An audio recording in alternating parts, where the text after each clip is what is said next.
Traditional potato salad has become a staple at Aussie barbecues and celebrations. Here is our take on the family favourite.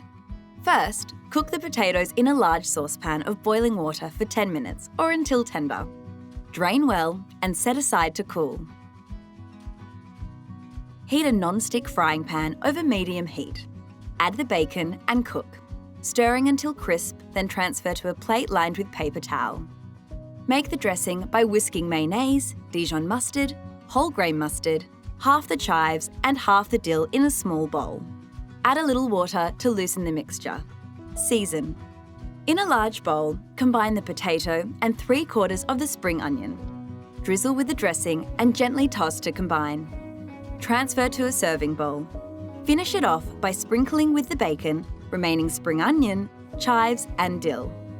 Creamy and full of flavour, this traditional potato salad will have guests coming back for more.